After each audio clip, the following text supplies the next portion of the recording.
फिर गुरुवर के चरणों में दोनों हाथ जोड़े और सभी इस भावना के साथ में होए नत, ताकि सभी का जीवन बने समुन्नत, हम सब का जीवन समुन्नत बने। देश वाले और जो भी टीवी चैनल के माध्यम से सब सुन रहे हैं, दोनों हाथ जोड़ते हुए गुरु चरणों में नमोस्तु बोलते हुए आशीर्वाद प्राप्त करेंगे। नमोस्तु महाराज जी, नमोस्तु महाराज जी, नमोस्तु महाराज जी।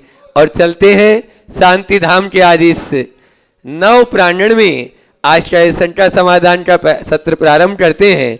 और प्रथम प्रश्न कर रहे हैं कामनी जैन भोपाल, वे अपना प्रश्न गुरु चरणों में करें और उसके बाद में शैलेंद्र जी बरेली तैयार रहेंगे। मम आराध्य गुरुवर के पावन पुनीत चरणों में मेरा मन से वचन से काया से अनंत बार कोटिशा नमोस्तु नमोस्तु नमोस्तु। हे गुरुदेव, सुख का रास्ता संघर्ष से होकर गुजरता है और जो तपस्या रूपी संघर्ष नहीं कर सकता वो कर्म रूपी गुलामी की जंजीरों को कभी तोड़ नहीं सकता। तो हे गुरुदेव, मेरी जिज्ञासा है कि गृहस्थी में रहकर सच्ची सुख का रास्ता क्या है? आपके प्रश्न में ही इसका उत्तर, संघर्ष करते रहो, समता भाव धारण करो। जितना अधिक समता भाव धारण करेंगे और संघर्षशील भावना बनाएंगे, रास्ता उतना तेजी से प्रशस्त होगा। नमोस्तु महाराज। शैलेंद्र जी बरेली। महाराज जी थोड़ा छोटा सा है, जब वृक्ष पर फल लगते हैं, कोई आम या कोई भी फल, तो वो बच्चे पत्थर मारने पर मीठा फल देता है, लेकिन अपन से यदि किसी से कुछ थोड़ा बहुत बोल देते हैं तो उसका फल बुरा क्यों मिलता है? इसलिए कि वृक्ष की जड़ें जुड़ी है और जो बुरा फल देते उनकी जड़ें उखड़ी है। जड़ें जुड़ी रहे तो ठीक होगा। चलो नमोस्तु महाराज। अगला शैलेंद्र महाराज श्री के चरणों में त्रैवार बारंबार नमोस्तु नमोस्तु नमोस्तु। महाराज जी को नमोस्तु।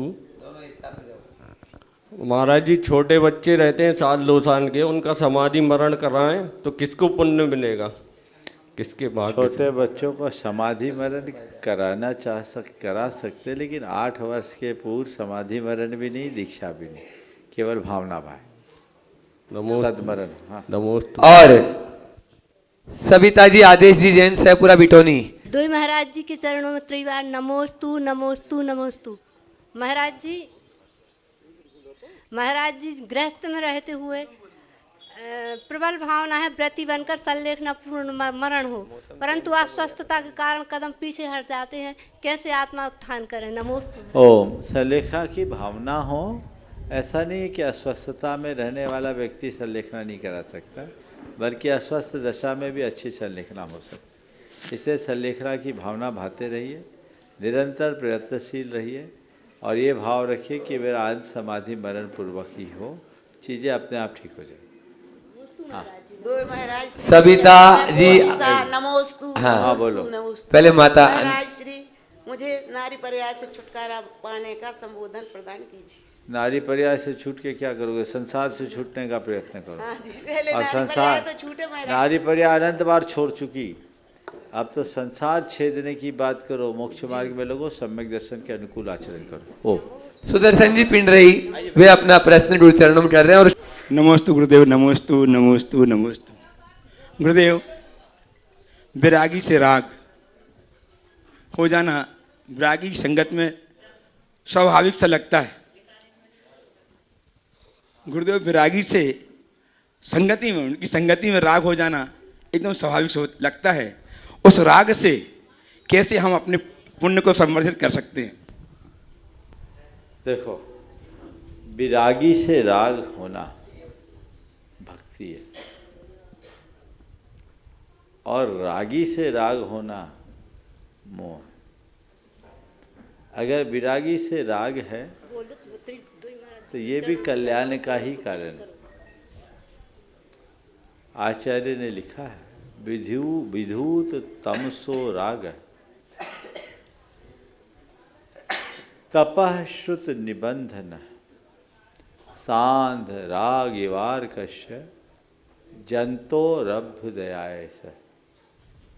जो बीतरागी पुरुष हैं उनका तप और शुद्ध संबंधी राग है, वो जनता के कल्याण का ही कारण है। इसलिए राग हमें बीत राग पथ पर ले जाने वाला है, ऐसा समझ करके चलना चाहिए। नमोस्तु महाराज जी, नमोस्तु नमो। भिंडर से महावीर जी। हाँ, हाँ बोला। हाँ, उसके पहले अपने बाल ब्रह्मचारी अबा भैया जी। परम पूज्य मुरर के श्री चरणों में कोटि से नमन। गुरुवर, आपके आशीर्वाद से विभिन्न नगरों में पंचकर्मा करवाने का अवसर हमें प्राप्त होता है और समाज एक समर्पित भाव के साथ पूरी जिम्मेदारी एक प्रतिष्ठाचार्य के ऊपर सौंप देती है। तो गुरुवर, मेरा ये प्रश्न है कि हम प्रतिष्ठाचार्य के रूप में कैसे अपने कर्तव्य का पालन करते हुए समाज में समरसता के भाव के साथ प्रभावना के लिए निमित्त बन सकें। प्रतिष्ठाचार्य की एक बहुत बड़ी जिम्मेदारी होती है, क्योंकि पंचकल्याणक प्रतिष्ठा महज कोई क्रिया नहीं है, एक मांगलिक अनुष्ठान है जिसमें मंत्र तंत्र यंत्र सभी का प्रयोग होता है और उसमें शक्तियाँ भी लगानी पड़ती है। क्योंकि पंचकल्याणक प्रतिष्ठा एक महोत्सव के साथ संपन्न होती है, तो उसके लिए भी और बहुत अधिक तत्परता के साथ जुटना पड़ता है, समाज को जोड़ करके ले चलना पड़ता है ताकि धर्म पर भावना का वातावरण बना रहे। इन सब चीज़ों के लिए प्रतिष्ठाचार्य को सबसे पहले तो आगमोक्त विधि से क्रियाएं संपन्न करनी चाहिए। पंचकल्याणक को अपनी कषाएं मंद रखना चाहिए, प्रतिष्ठाचार्य को अपनी कषाय मंद रखते हुए समाज को सही दिशा और प्रेरणा दे करके काम करना चाहिए। अगर ये सब बातें साथ में लेकर के चलता है तो मैं समझता हूँ प्रतिष्ठाचार्य में किसी भी प्रकार की कमी नहीं रहती। आप लोग लगे हो, ये बिल्कुल पुण्य उपार्जन का सातिशय निमित्त है। प्रतिष्ठा कराते कराते एक दिन प्रतिष्ठित हो ही जाओगे और ऐसी भावना है। नमस्ते नमस्ते। महावीर जी, चेतन जी, भवन जी। इसके पहले गुरुदेव के चरणों में नमोस्तु नमोस्तु नमोस्तु। गुरुदेव कहते हैं कि हर दिखाई देने वाला सच अनिवार्य रूप से सच नहीं होता। जैसे हम बुंदेली में बोलते हैं कि मन जाने मन को पाप, ऐसे गुरुदेव एक सही आदमी सही रहते हुए भी अपनी बात ठीक तरीके से रख नहीं पाता, और एक झूठा आदमी झूठ को भी इतने पॉलिशिंग करके सच के सामने रख देता है कि लोग उसको सच समझने बैठते हैं। तो इन भावों के परिणाम क्या होंगे? लोग प्राय हर लोगों की यही दशा है। देखो, सही आदमी अगर अपनी बात को सही तरीके से रख ना पाए तो सफल नहीं होता, लेकिन प्रसन्न रह सकता है। और गलत आदमी अपनी बात को पॉलिशिंग करके प्रस्तुत कर दे और उसके बल पर कदाचित सफल भी हो जाए तो वो प्रसन्न नहीं रह सकता। सही व्यक्ति को पोल खुलने की डर नहीं लगती और झूठे आदमी को हमेशा पोल खुलने की डर बनी रहती। इसलिए घबराए नहीं, सही बने रहें, सही मार्ग पकड़े रहें। नमोस्तु भगवान, नमोस्तु। बोलो। महावीर जी, चेतन जी, भंवर जी और भूपेश जी अपना प्रश्न भिंडर से अपने बीच में एक बार जोरदार ताली बजा दीजिए इन सबके लिए। अनन्य गुरु भक्त हैं और गुरुवर के पीछे लगे हुए हैं।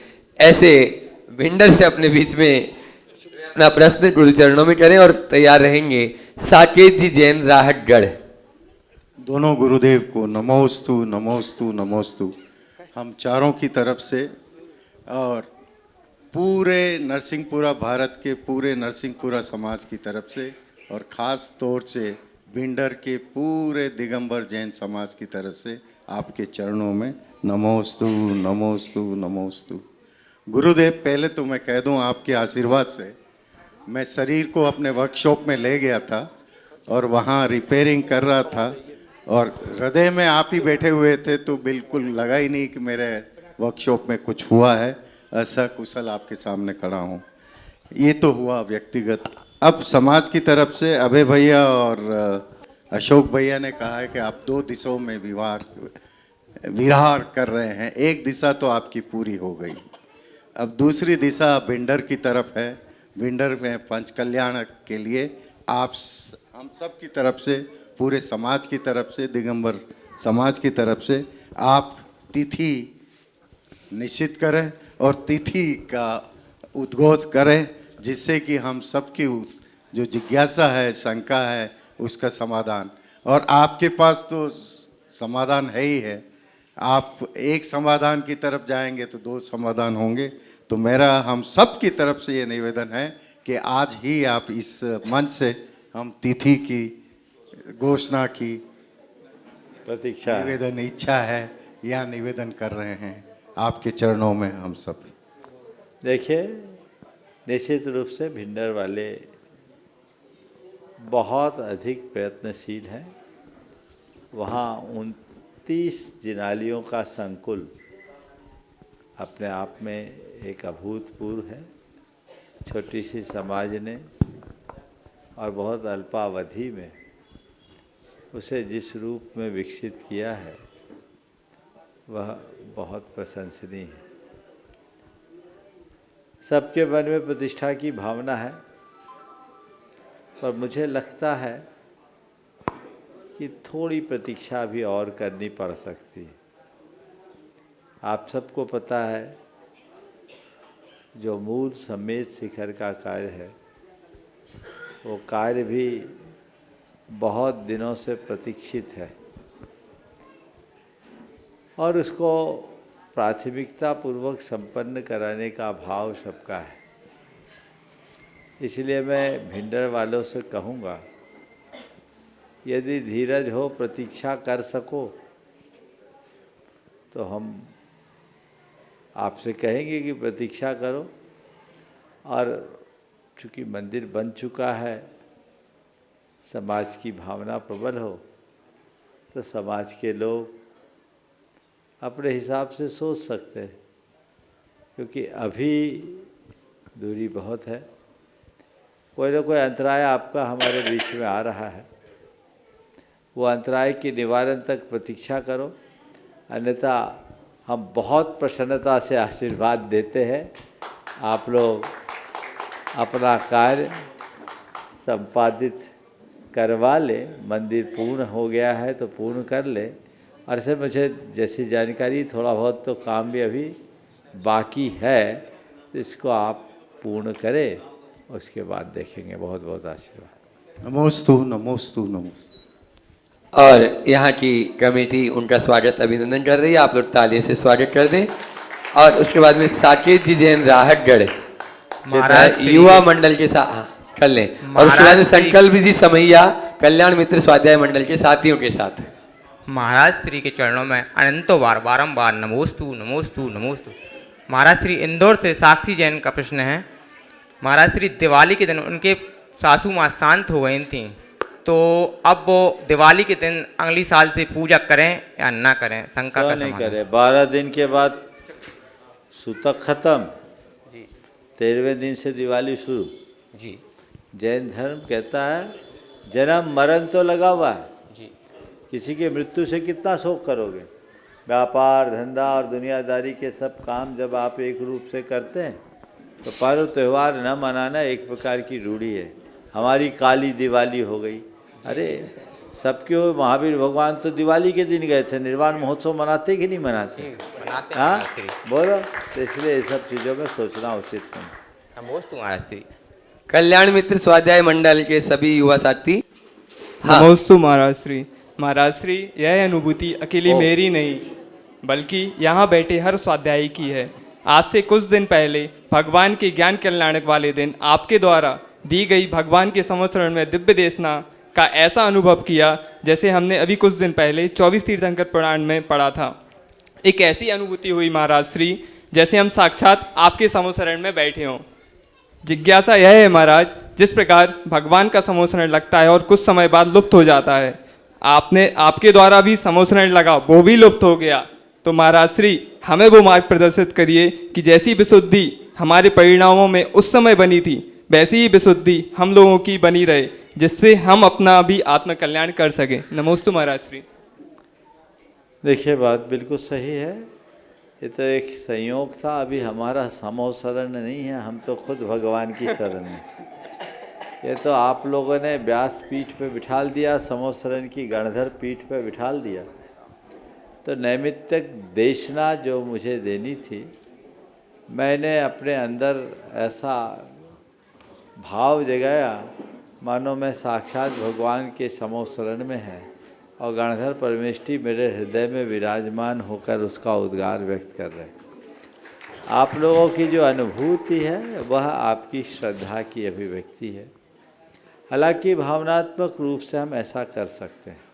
समोसरण तो थोड़ी देर में बिखरता ही है, इसमें कोई संशय नहीं है, लेकिन समोसरण की दो बातें भी पूरे जीवन का परिवर्तन कर देती है। हमने अगर थोड़ा भी कुछ समोसरण से सीख लिया तो हमारे जीवन में बहुत बड़ा बदलाव घटित हो सकता है।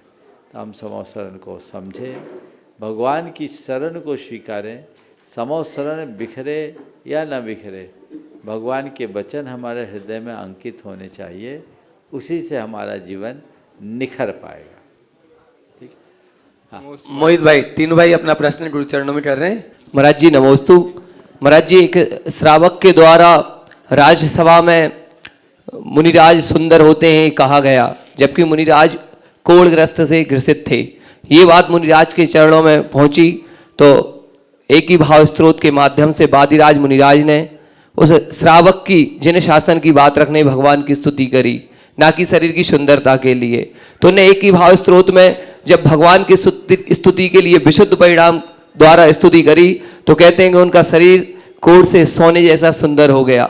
तो शंका महाराज श्री ये है कि इतने महान महान आचार्य मुनिराज जैसे हम लोग रचयिता लिखेता तो है नहीं, तो क्या उनके द्वारा लिखे गए विशुद्ध परिणामों द्वारा जो संस्कृत के, हिंदी के या विद्वानों द्वारा जो लिखे गए भगवान की स्तुति का पाठ करें तो क्या हमें भी वैसे ही पुण्य परमाणु का संचय होगा? नमोस्तु महाराज श्री। बहुत अच्छा सवाल आपने किया। निश्चित स्तुति तो हृदय के उद्गार की अभिव्यक्ति का नाम। हमारे खुद के भाव अगर प्रकट होते हैं तो वह स्तवन बनता है, लेकिन हर व्यक्ति के पास इतनी प्रतिभा और इतनी क्षमता नहीं होती कि वह अपने भावों को इस तरीके से अभिव्यक्ति दे सके। हमारे पास शब्द भले ना हो, भाव गहरे होने चाहिए। यदि हमारे भावों में गहराई होगी तो ये मान करके चलना, हम अपने जीवन को बहुत सुंदर बना सकते हैं, सजा सकते हैं, अपने जीवन की बेहतरी का आधार बना सकते हैं। आपने पूछा है कि दूसरे आचार्यों, मुनियों या विद्वानों की रचनाओं को हम पढ़ते हैं, उससे हमें वैसी विशुद्धि मिल पाएगी क्या? अगर दूसरे के शब्दों में हम अपने प्राण, भाव प्राण जोड़ देते हैं तो बहुत कुछ फर्क पड़ सकता है। तो शब्द उनके हैं, भाव हमारे, बस उसमें हम डूबे, उसका आनंद लें। और कुछ हो या ना हो, उतनी देर तक तो कम से कम हम भगवान की आराधना में, इष्ट की उपासना में लगे रहते हैं। ये भी हमारे उद्धार का आधार। नमोस्तु महाराज। एक कुहू जैन और है स्वाध्याय मंडल में, उनको भी दे दें। नमोस्तु महाराज श्री। महाराज श्री, मेरा प्रश्न यह है कि हम लोग जब स्वाध्याय करते हैं तो हमारी कक्षाएं मंद रहती हैं, और जैसे ही स्वाध्याय से हम लोग घर जाते हैं तो फिर जैसे रोज का हो जाता है वैसे ही हो जाता है। तो हम लोग अपनी कक्षाएं कैसे मंद रख सकें और अपने अंदर कैसे पॉजिटिविटी को रख सकें कि वो जाए ना? बहुत अच्छा सवाल है। कम से कम इतना भी तो होता है कि मेरी कसाई तीव्र हो गई, ये स्वाध्याय का ही फल है। मंद कसाय और तीव्र कसाय वही जानता है जो स्वाध्याय करता है। बाकी तो कसाय में मगन होता है, उसे कुछ पता ही नहीं, अज्ञानता में जीता है। तो मैं इसे भी एक शुभ लक्षण के रूप में देखता हूँ। हालांकि जब भी स्वाध्याय के उपरांत कसायों में तीव्रता आए, अपनी निंदा ग्रह करो, जागरूकता रखो, प्रतिक्रमण करो, पश्चाताप करो, ताकि उसकी पुनरावृत्ति से बच सके और जीवन का पथ प्रशस्त हो सके। बार बार इस तरीके से दोहराने से चीज़ें हमारे अनुकूल हो जाती। नमोस्तु महाराज। सरोज जी डैनी जी जैन वे अपना प्रश्न करेंगे। और बंधुओं, आज पावन अवसर पर, पूर्णिमा के उस अवसर पर यहाँ पर जब कलशारोहण और ये सब हुआ, तब श्रीमंत की उपाधि जिस परिवार को दी गई है, जो पूरा नींव से शिखर तक मंदिर बनाए हैं, ऐसा श्रीमंत अशोक जी चौधरी और उनके साथ में जिनको समाज भूषण की उपाधि दी। अलग अलग ठीक, हाँ, श्रीमंत परिवार एक साथ आ जाएगा, चौधरी परिवार, मुकेश भाई भी आ जाए, श्रीमंत मुकेश जी चौधरी भी आ जाएंगे जो सौधर्मेंद्र थे, और उनके साथ में उनके परिवार के अन्य लोग भी, अर्पित भाई, अमित भाई, सभी आ जाएं एक साथ। चिंतामणि पासनाथ भगवान की श्री प्रमाण सागर महाराज जी की मुनिवर सवाल करो माता। माता जी सवाल सवाल करो। कर रहे हैं महाराज जी। हाँ। हमारे भाई श्री संतोष जी एवं अशोक जी आप लोगों से ये बार बार पंच कल्याण का जो कार्य हुआ है उसका रहस्य पूछते हैं। इनका साक्षात प्रमाण मैं बता रही हूँ। मैं जब आप जबलपुर में जयपुर में विराजमान थे तब मुझे मालूम पड़ा कि आप जयपुर में हैं। उस समय मैं आपके दर्शन हेतु गई और वहाँ हमने प्रतिमा ली, आपके हाथों में प्रतिमा पकड़ाई। जब आपने प्रतिमा को देखा दोनों तरफ से हाथ फेरा, फेरने के बाद जब हम घर लाए प्रतिष्ठा हुई तो हमने देखा हमारे घर पर एक नहीं दो नहीं तीन चमत्कार हुए जिनका हम जीवन में कल्पना नहीं कर सकते। उसके बाद हमने देखा आज हमारे सौधारी भाई अशोक कुमार के यहाँ, मुकेश कुमार के यहाँ आहार देखने गए। आहार देख के जब बाहर निकले तो आपके साक्षात चरण पैर पार्टी पर देखे तो हमने कहा देखो अतिशय आपका कितना पुण्य। महाराज जी हम लोगों का यह सब पुण्य का कैसा उदय है कि हाथ की आपके हाथों से हमको इतनी बड़ी भूति प्राप्त। भावना भाव ऐसे ही चलते रहेगा। चलो आगे। हाँ, बहुत बढ़िया। और उसके बाद में श्रीमंत सेठ अशोक जी, मुकेश जी, चौधरी परिवार, पूरा चौधरी परिवार आ जाए। डैनी को बोला, डैनी बोला। सरोज वो कौन तुम्हारी माँ है? माँ थी। चलो पहले डैनी आ जाए। हाँ बोलो। मुनि श्री के चरणों में बारंबार नमोस्तु नमोस्तु नमोस्तु। अटल मान के पाले पढ़कर प्रभु को नियम बदलते देखा, और खुद का मान टले टल जाए भक्त का मान न टलते देखा। प्रभु भक्त का मान और भाव अब ये है कि जो आपके सानिध्य में गजरत पंचकल्याणक महामहोत्सव से लेकर इस शांति धाम तक जितने भी पुनित कार्य हुए हैं निर्विघ्न रूप से सानंद संपन्न हुए हैं। मुनिश्री हम सभी लोगों की यह इच्छा है कि शीतकालीन वाचना का आशीर्वाद हम सभी लोगों को मिले। यह सभी समाजजन परिवार की इच्छा है और इसी में मेरी जिज्ञासा है कि आगामी समय में हमारे राहतगढ़ जैन समाज परिवार के लिए चतुर्मास का सानिध्य अवसर कैसे मिलेगा, ऐसी हम क्या भावना भाएं। महाराज जी शंका का समाधान करें। नमोस्तु महाराज जी। नमोस्तु। शंका नहीं है, आपकी भावना है। रोज भगवान से भावना भाव, भगवान ही भावना पूरी करेंगे। चलो नमोस्तु महाराज। नमोस्तु। और नींव से शिखर तक बनाने वाला वह है परिवार, मंदिर बनाने वाले और पूरे इस पंच कल्याण के अनुष्ठान में भागीदारी करने वाले श्रीमंत सेठ श्रीमान अशोक जी और मुकेश जी, पूरे परिवार, चौधरी परिवार। उसके बाद में जिन्हें आज समाज भूषण की उपाधि से सुशोभित किया गया, संतोष जैन दादा अटारी वाला परिवार, पूरे परिवार के साथ में तैयार रहेंगे। नमोस्तु भगवान, नमोस्तु नमोस्तु। महाराज श्री, भावना और भक्ति में क्या अंतर है? भक्ति एक भावना है और भावना के अनेक रूप हैं। बस भक्ति के साथ पूर्ण भावना जुड़ती है तो वो साकार होती है, और भक्ति जब कोरी भक्ति बनी रहती है तो वो बाहर ही रह जाती है। हमें ऐसा आशीर्वाद दें गुरुदेव कि हम आपकी भक्ति बहुत सुंदर करते रहें। एक बार इस परिवार का जोरदार अभिनंदन कर दें।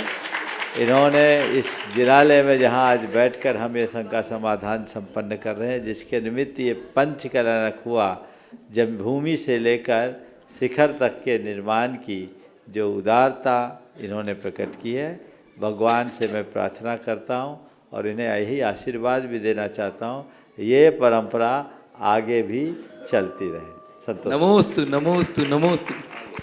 वो नहीं सुनो, जो आज जिन्हें समाज ने समाज भूषण की उपाधि दी और वाकई में ही वो भूषण हैं, एक बार जोरदार ताली से दादा का स्वागत कर दें और वे अपना प्रश्न गुरु चरणों में अपनी बात रख रहे हैं। उसके बाद में आज अपने बीच में आरएसएस के और सरस्वती शिशु मंदिर के अध्यक्ष उमाकांत जी सोनी यहाँ पर उपस्थित है, साथ में अनिल जी ताम्रकार भी रहेंगे, सचिव। दुई मुनिराजों के चरणों में नमोस्तु नमोस्तु नमोस्तु। महाराज जी, हम हर जगह बोलते थे तो आप रोक देते थे कि बस समझ गए, मगर अब समझ गए। आप स्थानीय यहाँ विराजमान हैं और समाज की यह इच्छा है कि आपका चातुर्मास तक यहाँ हो, तो आप तो घोषणा करो, फिर आपको तो कहीं भी चातुर्मास करना है, तो हमारी आशंका और दूर कर दो आप कि चातुर्मास तक। अब आपने देख तो ली है व्यवस्था है देगी। बहुत अच्छी बात आप कर रहे हैं, हो गई बात की और कछु कहना है? हमें तो जवाब चाहने अब। हाँ बोलो बोलो बोलो, पूरी कर। हमें तो आप सब जनों संतुष्ट कर दो कि ठीक है, हम संतुष्ट हैं, संतुष्ट और कर दो आप सब जनों को। बिल्कुल, बहुत अच्छे भाव आपने व्यक्त किए हैं। चातुर्मास का निवेदन कर रहे हैं, इतना कह सकता हूँ। चातुर्मास तक, चातुर्मास की नहीं कही महाराज जी। अरे सुनो तो हमारी बात पूरी। इतना तो जरूर कह सकता हूँ कि राहतगढ़ की संरचना चातुर्मास के लायक तो है। अब थोड़ा अपना पुण्य और प्रगाढ़ बना लो। तो प्रगाढ़ बनाने भी की रास्ता बता दो, वो तो बनो ही है भाई। बहुत बढ़िया, सवाल करो कोई है तो आगे बढ़ो। आज अपने बीच में उमाकांत जी सोनी और अनिल जी ताम्रकार यहाँ पर उपस्थित हैं, एक बार जोरदार ताली बजा दीजिए। और मैं चाहूंगा अर्पित जी वहीं पर उनका स्वागत कर देंगे, अर्पित जी चौधरी। और उसके बाद में जिन्हें आज समाज रत्न के से सुशोभित किया गया, आपके ही यहाँ के डॉक्टर राजमल जी जैन तैयार रहेंगे। हाँ बोले। महाराज जी नमोस्तु। आपसे मेरा निवेदन है, मुझे मार्गदर्शन दें कि हम अपने विद्यालय को आगे कैसे बढ़ा पाएं। देखिए, अभी सभी पुराने विद्यालयों की दशा खराब हो गई। एक तो सबसे बड़ी कुपरंपरा विकसित हो गई है अंग्रेजी माध्यम की। हिंदी माध्यम के प्रति अभिभावकों का रुझान बहुत कम होता जा रहा है। हम एक अलग जगाएं कि लोगों को हिंदी माध्यम से पढ़ाई करने की रुचि जगे। आप सरस्वती शिशु मंदिर को संचालित कर रहे हैं। एक ज़माने में सरस्वती शिशु मंदिर का ज़बरदस्त नाम था, देश में जहाँ जहाँ भी थे सब जगह बच्चे बहुत अच्छे से उसमें भागीदार रखते थे और अच्छी संख्या होती। वर्तमान में अंग्रेजी माध्यम का जो चलन बढ़ा है, उसके कारण धीरे धीरे ये संख्या कम होने लगी। इसका उपाय यही है कि समय के अनुरूप हम ऐसी जागरूकता लोगों के मन में उत्पन्न करें, व्यक्ति से संपर्क कर कर के लोगों से ये बात कहें, तभी कुछ हो सकता है।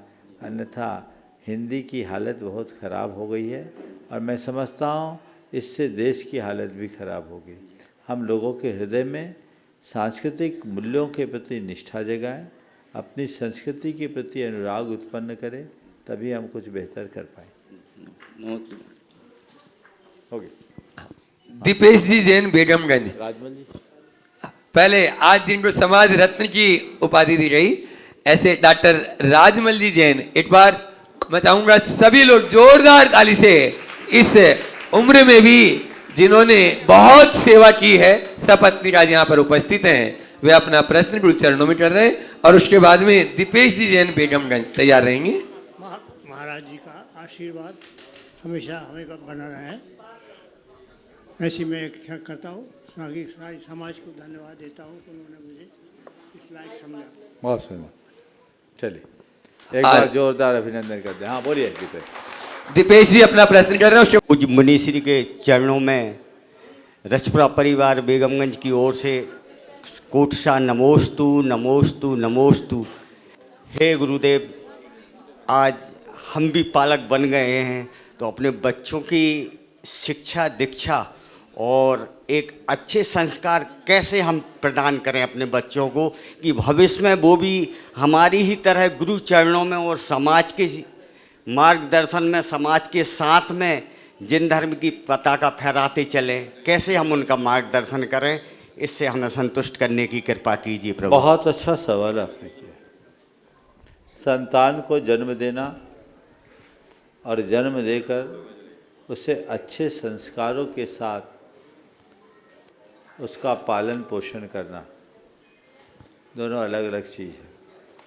जन्म हर कोई देता है, लेकिन संतान को सुसंतान बनाने का श्रेय कोई बिरला ही पाता है।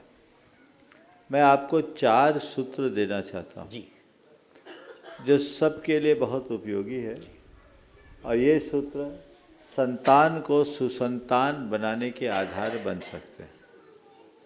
सबसे पहली बात कि हम अपने बच्चों को जन्म के पहले से ही, यानी पेट से ही उत्तम भाव भरने का प्रयास शुरू करें, अर्थात भावना योग करना शुरू करें। जी, गर्भाधान के पूर्व से ही अगर भावना योग की शुरुआत हो जाए, संपूर्ण गर्भावस्था में भावना योग होते रहे और जन्म के बाद भावना योग को लोरी की तरह बच्चों को सुनाया जाए, तो वे बच्चे सहज, शांत, स्वस्थ, सकारात्मक, पराक्रमी, प्रतापी, धर्मी, दयालु, परोपकारी परोपकारिता जैसे उदात्त गुणों से जुड़ सकता है। तो पहले उत्तम भाव जगाएं, खुद की उत्तम भावना रखें और संतान के प्रति उत्तम भाव रखें, पहली बात।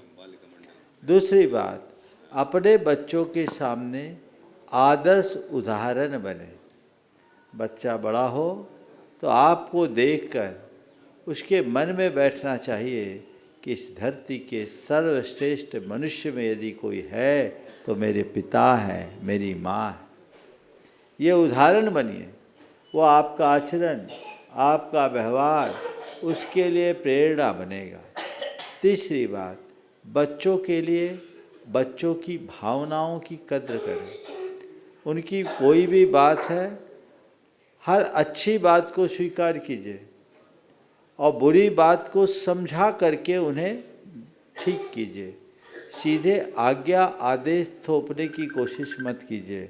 मैंने कह दिया ना, ये नहीं करना, इस तरह की हिदायतें देने से बच्चे उस समय चुप हो जाते हैं, लेकिन कालांतर में उसके विपरीत आचरण कर सकते हैं। लेकिन यदि आप बच्चों को उनकी भावनाओं की कद्र रखते हुए रखेंगे तो बहुत बड़ा अंतर होगा। मैं इसी राहतगढ़ में था, 1995 की बात है। बच्चों की भावनाओं की कद्र क्या होती। सागर से एक परिवार रविवार को मेरे पास यहाँ आ रहा था। आहारचर्या के टाइम में आना था। वो लोग आहारचर्या में विलम्ब हो गया, बाद में आए। आकर के उन्होंने जो बात कही वो मैं आज आप सबसे कहना चाह रहा हूँ। बोले महाराज जी, आज हम लोगों की इच्छा थी कि आहार के टाइम तक आ जाएं, लेकिन आज थोड़ा सा विलम्ब हो गया और हमारी ही गलती के कारण विलम्ब हुआ। बोले क्या हुआ?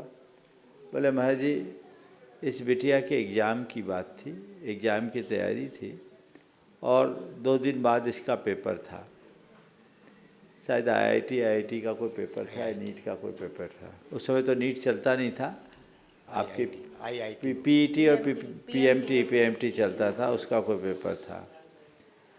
तो हमने बिटिया से कहा कि तुम्हारा पेपर है, हम लोग महाराज के पास जा रहे हैं और तुम यहीं रहो।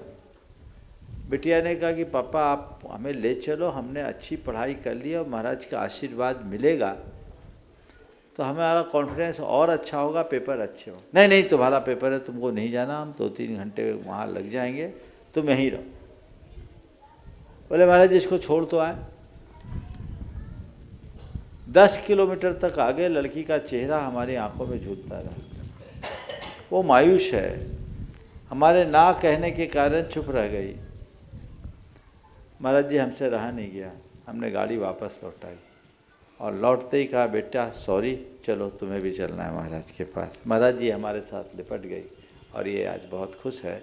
आप इसको आशीर्वाद दीजिए। हमें लगा कि इसको गौन करके हम आहार देते तो वो लाभ नहीं मिलता जितना कि इसको साथ लेकर आए। पैसे से वो एक डॉक्टर थे। यह है भावना की कद्र। वो लड़की निकल भी गई थी, उसी अटेम्प्ट में निकल गई। तो प्रायः माँ बाप अपने बच्चों की भावनाओं की या तो उपेक्षा कर देते हैं या इतना अधिक लाड प्यार दे देते हैं कि सब भावना अच्छी बुरी सब पूरी कर देते हैं। आजकल ज़्यादातर यही हो रहा है। ये दोनों चीज़ें ठीक नहीं हैं। भावनाओं की उपेक्षा भी ठीक नहीं और हर भावना की पूर्णता भी ठीक नहीं। भावना की कद्र करे, अच्छी बात को तुरंत स्वीकार करे और कोई बुराई हो तो उस बच्चे के लिए समझा करके उसे ठीक करे। चौथी बात, उनके हृदय में संवेदनशीलता और पाप भीरुता जगाए। अगर मन में संवेदनशीलता जग जाती है, पाप से डर उत्पन्न हो जाता है तो बहुत बड़ा परिवर्तन आ सकता है। ये हमें प्रयास करना चाहिए। ये चारों बातें आपके माध्यम से मैं सभी अभिभावकों तक पहुंचाना चाहता हूं। आप इसे अपने जीवन में उतारिए तो बच्चे जरूर आगे बढ़ेंगे। यद्यपि वर्तमान का युग आपके जाकर के AI का युग है, आने वाली पीढ़ी बिल्कुल अलग है। जेन जी के बाद जेन अल्फ़ा बीटा जन्म ले रही है, उसको पालने के लिए हमें उनकी मनोवृत्ति को भी समझना पड़ेगा और उनकी मनोवृत्ति को ध्यान में रखते हुए यदि आप उनकी परवरिश करेंगे तभी कुछ अच्छा हो सकेगा। नमोस्तु भगवान, नमोस्तु भगवान, नमोस्तु। सागर से पूरे परिवार के साथ में जिन्होंने रोज आकर लाभ लिया आपके राहतगढ़ में, अजय जी लंबरदार से जल्दी सागर और पूरे परिवार। उसके बाद में विद्या समय कुलम पूरे साथियों के साथ में एक प्रश्न करेंगे। अब हाईजेट नहीं करेंगे, समय भी कम बचा है। द्वैमुनि राजों के चरणों में कोटि कोटि नमोस्तु। गुरुदेव, मेरा प्रश्न यह है, गुरुदेव, जीवन में अर्थ, आनंद और अध्यात्म तीनों का संतुलन कैसे बनाया जाए ताकि जीवन सुंदर भी हो और सार्थक भी? अर्थ, आनंद और अध्यात्म तीनों में संतुलन कैसे बनाया जाए? अध्यात्म को आस्वाद कर लो, अर्थ भी आनंद देगा और अध्यात्म का भी आनंद आएगा। सच्चा आनंद किसमें, इसे जानो। अर्थ में आनंद नहीं, परमार्थ में आनंद है। और ये वही जान सकता है जो जीवन के यथार्थ को पहचानता है। जीवन के यथार्थ को पहचानो, अर्थ को जीवन के निर्वाह का साधन मानो। आनंद बाहर नहीं है, भीतर है, ये श्रद्धांजलि जगाओ। अध्यात्मोन्मुखी दृष्टि बना करके चलो, रास्ता प्रशस्त हो। विद्या गुणायतन प्रणेता मुनि श्री ब्रह्मांड सागर जी, हम सबके भगवान को बारवा नमोस्तु नमोस्तु नमोस्तु। महाराज श्री, प्रश्न यह है कि वृत्ति बनने के बाद असंख्यात गुणों के कर्मों की निर्जरा कैसे शुरू होती है महाराज श्री? देखो, व्रति बनते ही परिणामों में अंतर है। व्रति बनने का मतलब क्या मालूम? पापों पर ब्रेक लगाना। पाप के त्याग से व्रत होता है, केवल 16 के खाने से तक व्रत नहीं होता। व्रति बने माने हमने हिंसा, झूठ, चोरी, कुशील और परिग्रह का आंशिक रूप से ही सही त्याग किया। जो पाप से बचता है उसके जीवन में पवित्रता आती है और जिसके जीवन में पवित्रता आती है वही कर्म निर्जरा का अधिकारी बने। विद्या समय कुलम के उत्साही कार्यकर्ता। महाराज श्री, हमारा प्रश्न है कि स्वाध्याय को परम तप क्यों कहा जाता है और जिन पूजक का स्वरूप क्या है? पूज्य मुनि श्री शंकर समाधान। देखिए, स्वाध्याय को परम तप क्यों कहा? क्योंकि स्वाध्याय से ज्ञान की प्राप्ति होती है और हमारा कोई भी तप ज्ञान से ही सार्थक होता है। अज्ञानता में की गई क्रिया का हमें वांछित परिणाम नहीं मिलता और ज्ञानपूर्वक किए गए कार्य कभी निरर्थक नहीं होते। तो स्वाध्याय से ज्ञान मिलता है, ज्ञान से हमारी सारी क्रियाएं सार्थक होती हैं। फिर स्वाध्याय करने से हमें अपने जीवन की सही जानकारी मिलती है, हमारे परिणाम निर्मल होते हैं। परिणाम निर्मल हुए बिना हमारा धर्म, हमारी क्रियाएं सार्थक नहीं होती। इसलिए परिणामों की निर्मलता भी बहुत ज़रूरी है। स्वाध्याय करने से कषाय मंद होते हैं, तो कषायों के मंद किए बिना हमारे धर्म की सार्थकता नहीं है। इसलिए कषायों की मंदता स्वाध्याय की एक बड़ी विशेषता है और स्वाध्याय करने से मार्ग में स्थिरता आती है, दृढ़ता आती है। तो जब तक हमारी स्थिरता और दृढ़ता नहीं हो, हम तब त्याग संयम की आराधना कैसे करेंगे? इसलिए स्वाध्याय को परम तप कहा है। और दूसरा सवाल क्या था?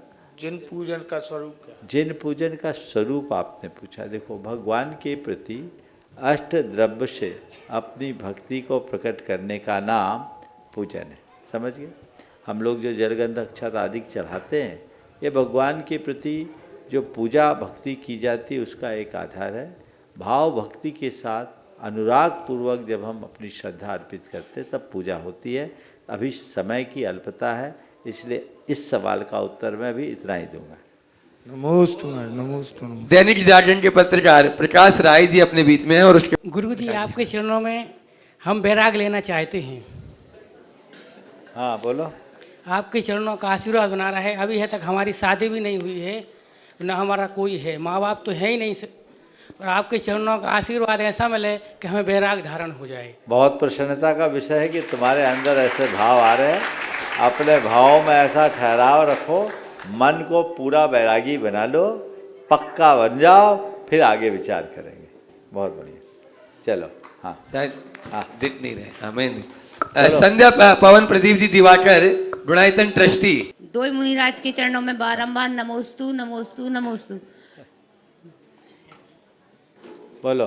नमोस्तु महाराज श्री। महाराज श्री, भाव हिंसा और दया दोनों एक समान है, अलग अलग है। और सिद्ध चक्र महामंडल विधान जो संस्कृत वाला है आप द्वारा होता है। महाराज जी, हम महिला वर्ग क्या जिनालय में बैठ के हम लोग 3 मंत्र बोल कर सकते हैं क्या उसको? बिल्कुल। देखो, भाव हिंसा और द्रव्य हिंसा अलग अलग है। किसी की हिंसा हो जाना द्रव्य हिंसा है, और हिंसा हो या ना हो उसका भाव करना भाव हिंसा है। जैसे एक व्यक्ति के पाँव से दबकर कोई जीव मर गया, ठीक है, ये द्रव्य हिंसा है। और एक व्यक्ति ने मारने का प्रयत्न किया, वो नहीं मरा, भाव हिंसा है। भाव हिंसा का संबंध हमारे भावों से है। इसको गणेश प्रसाद जी वर्णी 3 डकार से समझाते थे, डाकू, ड्राइवर और डॉक्टर। समझ गए? डाकू ने किसी पर गोली चलाई और वो सामने वाला मर गया। यहाँ द्रव्य हिंसा और भाव हिंसा दोनों हुई। ड्राइवर से एक्सीडेंट हुआ, एक व्यक्ति मर गया, यहाँ द्रव्य हिंसा हुई। पर भाव हिंसा तब तक नहीं है जब तक ड्राइवर ने लापरवाही नहीं की। और तीसरा, एक डॉक्टर सर्जरी कर रहा था, सर्जरी करते करते वो फेल हो गई और व्यक्ति की मृत्यु हो गई। तीनों घटनाओं में अलग अलग 3 व्यक्तियों के निमित्त से अलग अलग 3 व्यक्ति की मृत्यु हुई, पर तीनों का परिणाम अलग अलग है। डाकू ने गोली चलाया, उससे सामने वाला कदाचित बच भी जाता तो भी वो हिंसा का भागीदार था। ड्राइवर अगर सावधानी रखता तो सामने वाला बच सकता था, इसलिए ये भी स्वल्प हिंसा का अधिक भागीदार है। और भारतीय न्याय प्रक्रिया के अनुसार वो दंड का भी अधिकारी उसी अनुपात। लेकिन डॉक्टर के लिए सब यही कहेंगे, क्या परिवार वाले भी यही कहेंगे, डॉक्टर साहब ने तो जान लगा दी, लेकिन क्या करे, हमारा भाग्य ही खोटा था, भाग्य खोटा था। तो डॉक्टर ने जो किया वहाँ भाव हिंसा बिल्कुल नहीं है, द्रव्य हिंसा भले हो। तो भाव हिंसा से बचना चाहिए। सिद्ध चक्र महामंडल और सिद्ध चक्र महामंडल विधान कोई भी कर सकता, मंडल की संरचना करके करे तो सर्वोत्तम है। मंडल की संरचना नहीं करें और महिला वर्ग तो वो पूजा हो गई, आराम से कर सकते हैं। 3 बार करना चाहे तो, नहीं करने से तो अच्छा है। और थोड़ा दम लगा लो तो 9 बार भी हो जाता है, कोई दिक्कत नहीं है, कर सकते। नमोस्तु महाराज। अशोक नगर में होने वाले पंचकलानक प्रतिष्ठा महोत्सव के ये सौधर्मेंद्र भी हैं, इनका सम्मान भी कर दीजिए। हाँ, निवेदन तो कराने के लिए आए हम लोग। और आपको उस पंचकलानक में चलना है, तभी पंचकलानक होगा, नहीं फिर कैंसिल हो सकता है। अच्छा। मैं तो गुरुजी थोबन जी में था, जब बोली लग रही थी तो असुर बोली लग रही थी, कैसे मिल गई, क्या हुआ, मैं समझ नहीं पाया, कैसा पुण्य कि जो सौधर्मेंद्र की बोली मेरे को मिल गई। वर्षों का जो गाढ़ा पुण्य तुमने संचित किया ना, वो फल में आया है, उदय में आया है। बहुत अच्छी बात है। और निश्चित रूप से अशोकनगर के लोगों की भावनाएं हैं, पहले भी आए, पर आप सबको पता है कि अभी हमारी दिशा कुछ दूसरी है। और आपको अभी सानिध्य लाभ मिल रहा है मुनि पुंगव महाराज जी, सिर्फ 4 दिन लगेंगे, बस 4 दिन आने जाने के लगना है। भावना भाव देखते हैं। ये मान के चलो हम प्रत्यक्ष भले ना हो, परोक्ष रूप से पूरा आशीर्वाद है। चलो और अगला प्रश्न कर रहे कोमल चंद जी जैन केसली। द्वय महाराज श्री के चरणों में बारंबार नमोस्तु नमोस्तु नमोस्तु। गुरु जी जीव अनंत काल निगोद में रहने के बाद जैसे कि सुनने में आता है कि 2000 सागर के लिए हम उस निगोद से बाहर आते हैं, जिसमें 48 भाव मनुष्य के होते हैं, जिसमें से 16 भाव नपुंसक, 16 स्त्री और 16 मनुष्य के होते हैं। महर्षि यह सब आगम संबत है क्या? यदि हाँ तो कैसे कल्याण हो, यह यदि हमारा आखिरी भाव है तो शंका का समाधान कीजिए। आपने बिल्कुल बहुत गहराई से चीज़ों को समझा, जो कहा है बिल्कुल सही कहा, थोड़ा सा सुधार चाहिए। 10 पर्याय का काल, लगातार काल 2000 सागर वर्ष का है।